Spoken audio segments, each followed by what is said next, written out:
contexto actual es un contexto que está modificándose y requiere atención y seguimiento porque el gobierno de Argentina, en línea con su pueblo, está tratando de encontrar un camino de liberación e integrándose regionalmente tiene que prestar mucha atención a lo que sucede en el mundo.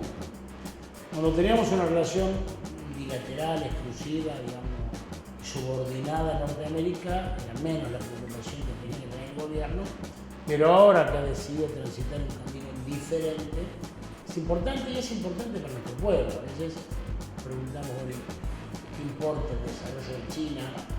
A nosotros, ¿en qué nos vale de los BRICS? ¿Qué sucede con Grecia? Digamos, ¿tiene importancia para nosotros que salga bien o para mal esta negociación que se está haciendo con la Comunidad Europea? Entonces sí, porque nosotros hemos decidido transitar un camino de liberación junto con los países hermanos de América. Y el mundo está en una transformación, en un ajuste del modelo de dominación norteamericana. Estados Unidos ve como su enemigo estratégico a China y sobre todo preocupada por su alianza con Rusia. Y la región, digamos que siempre ha tenido una relación de dependencia con Estados Unidos, tiene que agruparse. Ahora más que nunca Estados Unidos necesita de América Latina y del Norte. América Latina siempre la tuvo a disposición, estos últimos 15 años, y Europa, que luego de la Segunda Guerra Mundial ha sido dominada por las ideas y finalmente también por los intereses económicos de Estados Unidos, ¿no? En un mundo multipolar, Sudamérica es un polo y le va a ir bien en cuanto y tanto mantenga eso.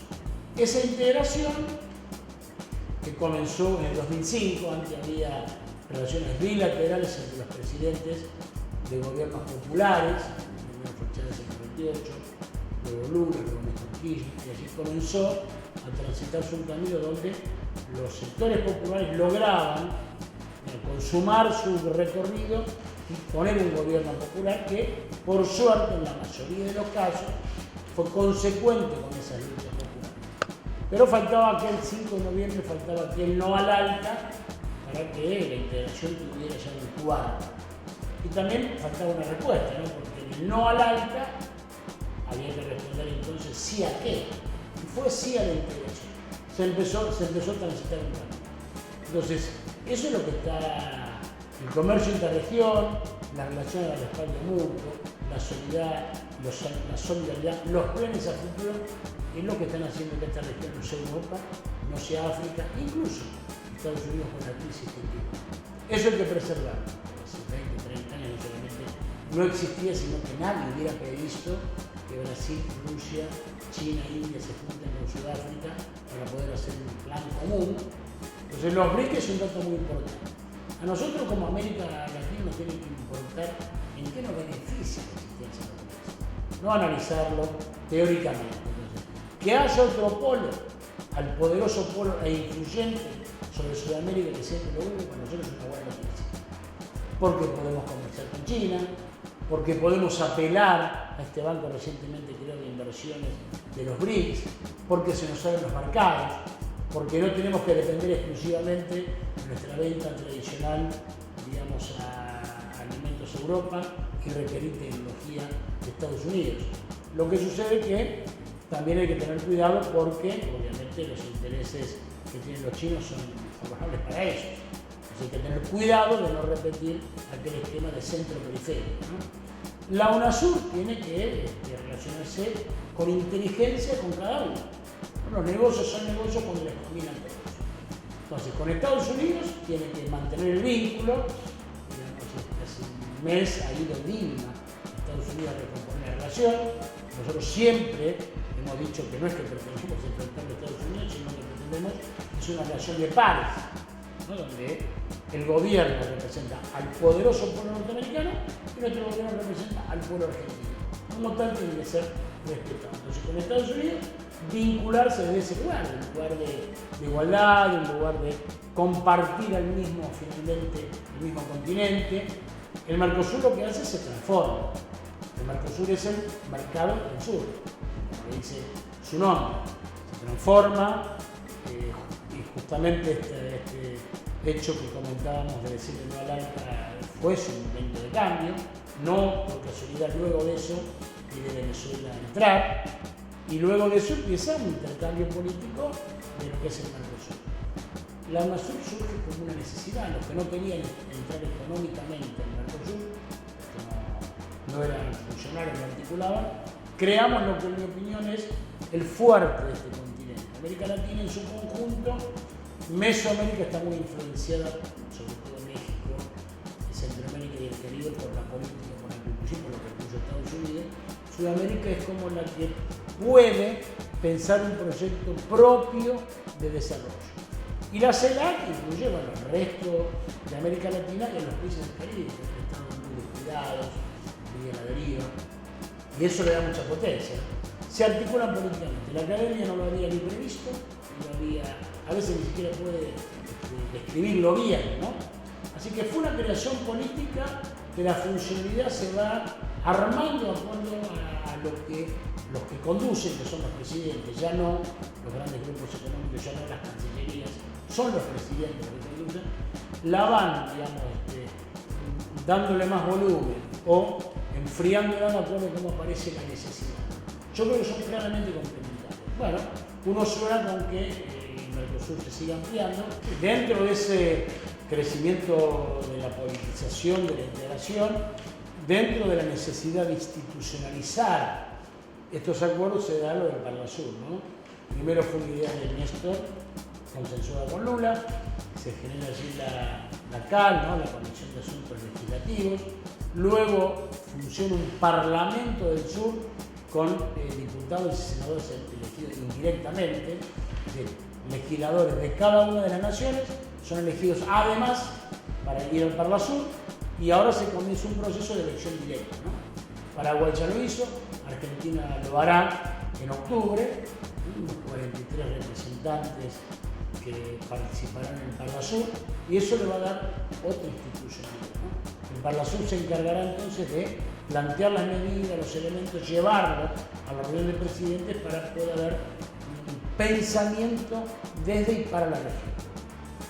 El respeto de los derechos humanos, el seguimiento democrático, la observación de las elecciones, pero también la detención y la prevención, en todo caso, de movimientos de nuevos golpistas que van apareciendo y que, bueno, ya esta integración, Néstor Kirchner, en su primera gestión como secretario general de Venezuela, evitó una guerra entre Colombia y Venezuela, porque al final del periodo de Uribe, que era agosto del 2010, fue prácticamente una guerra que se evitó sobre el final. Se evitó también la secesión de una parte de Bolivia, se impidió el golpe en Ecuador, no se pudo evitar el golpe en Paraguay, pero digamos, claramente se impidió que Franco, el vicepresidente que traicionó la voluntad popular y desplazó a Lugo, no se quedara. ¿No? Es decir, toda la parte del peso político y el seguimiento del respeto a los procesos democráticos y el respeto a los derechos humanos en sus diferentes versiones, ¿no? Son algunas de las cuestiones que tienen que ver con eso, ¿no? Con que cada vez sea no solamente un marcal, que lo tiene la sería de ahora que sea político, cultural y social y que no sea más comercial, es un error. Pensar las cuestiones digamos, que faciliten la relación interregional. Incluso algunos emprendimientos económicos que parecen muy costosos para un país. Por ejemplo, bueno, tal vez extraer litio para Bolivia, ¿no? Digamos, le consume una inversión enorme. Pero si Bolivia se asocia para extraer litio con Argentina, que también lo tiene, y con Brasil, que lo necesita, ese emprendimiento común puede dar muy buenos resultados. Paraguay, por suerte, está emprendiendo ese camino de industrialización. La incorporación de Bolivia al Mercosur va a ser muy importante porque Bolivia viene a hacer ese proceso. Bolivia pretende y quiere hacer un proceso de industrialización. No solamente el elemento extractivo, el elemento de exportación de commodities, no pensar en un país dotado naturalmente para, con esas condiciones, por suerte, pueda solamente pensar su desarrollo en exportar su riqueza, sino en desarrollar una industria, ¿no? Aprovechando los recursos que generan esa exportación de commodities, pero desarrollar la industria, como son mineros. Y en el caso de Argentina, ¿no? Tenemos la virtud de una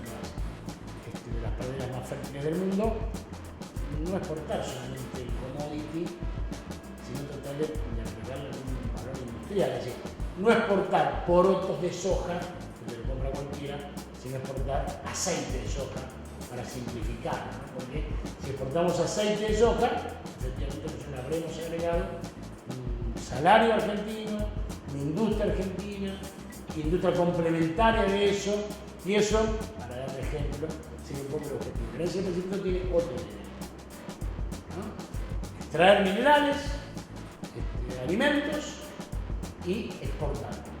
Y con esos recursos que ingresan, digamos, distribuirlo entre la población. Realmente es bastante injusto.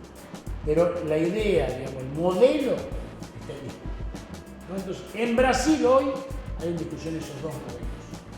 Nosotros confiamos que efectivamente el modelo que incluso uno de 2002 se va finalmente a desarrollar, ¿no? Pero hay muchas acechanzas con eso, que son de los sectores que les conviene otro modelo. No es una cuestión de gusto partidista como en Boca River. No. Son sectores que efectivamente se ven beneficiados si se impondría el modelo de exclusivamente de exportación de commodity, y eso se produciría la baja de impuestos o retención de humanos. ¿Cómo era? Bueno, lo primero me parece que no estamos aislados del mundo, como pronosticaban si vamos a hacer las cosas que hicimos por suerte. Por ejemplo, produce una quita gigantesca a los tenedores de bonos, moverse con autonomía, con soberanía. Nada de eso, digamos, nos aisló del mundo. Pareciera que nos viene al revés. Ya se ha visto nuevamente con el Papa, con la molestia de todos aquellos que les gustaría que el Papa hubiera sido la principal oposición, ¿no? No tenían figura, le hubiera venido bien el Papa. Resulta que el Papa, finalmente, consecuente con su mensaje internacional, está privilegiando, premiando a quienes, bueno, se preocupan por lo que él dice, que son más publicidad, ¿no? Estos viajes son trascendentales, ya no son viajes como antes, de una foto de familia, o debajo de una catarata vistosa, o de un palacio, digamos, que se pone con cubierto de plata. Estos son acuerdos económicos que le hacen muy bien al país. Incrementar el comercio con China desde estas condiciones, ¿no? De hacerlo con que haya retribución, de contactarse con una potencia, con una Rusia.